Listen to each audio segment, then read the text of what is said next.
All right, look. This ain't even finna be no Jake Paul slander, or no Nate Diaz slander, nothing like that. But rather a glimpse at the game plan. You know, I used to when Jake Paul started this crap and he's going after UFC fighters, he's playing it safe. He's not going after professional boxers. He's been training for about 4 or 5 years on and off. A lot of those people don't know that. He actually has the physique for it, but you can look at the picture that Nate Diaz, I don't think he actually took this serious. I think he was going in for a payday and thought maybe, hey, he's not trained enough to beat me.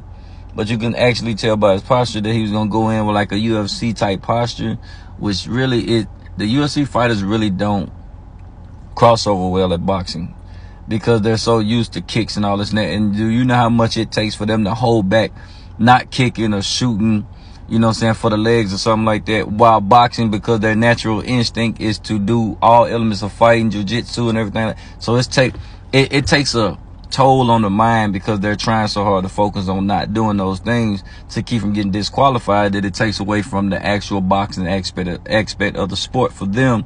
So it's hard for them to compete without using what they're used to, and they're trying to, you know, break their mind from doing that while the bout goes on.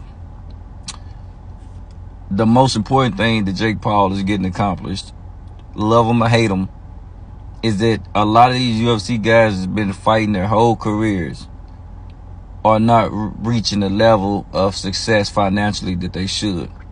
A lot of these guys getting paid $50,000, $100,000, maybe $100,000, maybe a fight. That's lucky. $100,000, maybe a fight, and they have to pay trainers. You know what I'm saying? They have to pay coaches. You know what I'm saying? You got to pay all this and that, and you still got to live. You still got a family. So a lot of these guys still working regular lives, working regular job, 9 to 5s. A lot of these guys are world champions and don't have $1 million to their name, barely making it. Some homeless, fighting for it, and it's a shame that the UFC makes so much money, $1 billion maybe. Dana White, he has plenty of money, you know. Joe Rogan, even though I know he don't have nothing to do with that part of it, but he's in on it a little bit. But Dana White, they have all this money, and even with the pay-per-view buys, they barely pay these fighters.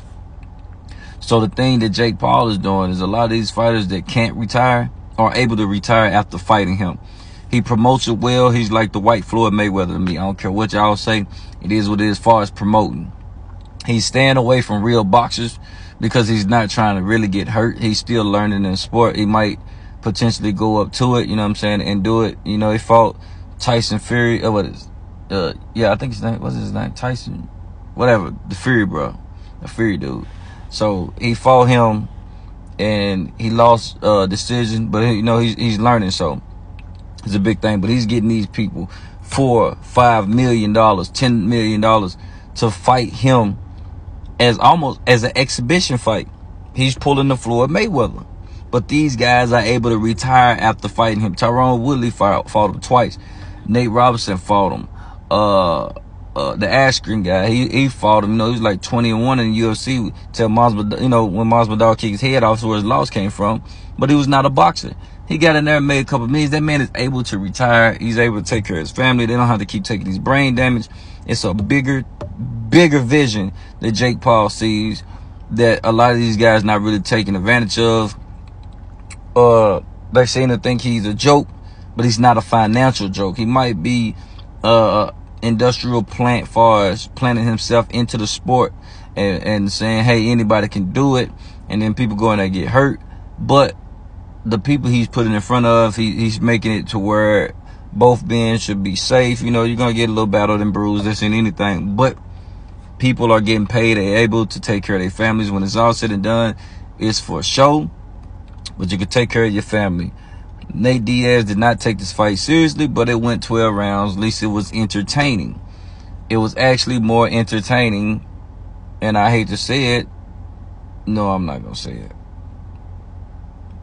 Than the Bud Crawford and their Spence fight, only because Earl was getting beat so bad you felt sorry for him.